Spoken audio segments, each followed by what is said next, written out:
अस्सलामुअलैकुम, आप देख रहे हैं सीक्रेट न्यूज़ लाइव। अहम खबरों के साथ मैं हूं इकरा भट्ट। नजर डालेंगे अब तक की हेडलाइंस पर।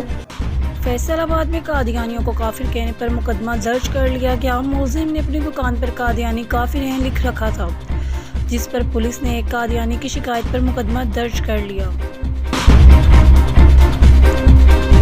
Pakistan media council registered Pakistan मांगा मंडी पुलिस की जानिब से जनरल सेक्रेटरी प्रेस क्लब मांगा मंडी अताउल्लाह भट्टी को झूठे मुकदमे में गिरफ्तार करके रात भर तशद्दुद बनाने के वाक़या और दीगर सहाफ़ियों के खिलाफ इंतकामी कार्रवाइयों की मज़म्मत करते हुए वज़ीर आला पंजाब IG पंजाब से मुतालबा करती है कि थाना मांगा के SHO Javed Cheema, ASI Mustafa Dogar, ASI Shafiq Rahman और दीगर एहलकारों को मुअत्तल करके मुकदमा दर्ज करने का मुतालबा करते हैं। अगर मुतालबा तस्लीम ना हुआ तो 20 जनवरी बरोज़ बुध 11 बजे दिन मुल्क गिर एहतजाज होगा। सिंध बलोचिस्तान के PA के ओहदेदारान अपने सूबों में हर ज़िला की सतह पर एहतजाज करेंगे। हेडलाइंस आपने जाननी, मज़ीद तफसीलात के लिए विजिट कीजिए हमारी वेबसाइट www.awazi.com।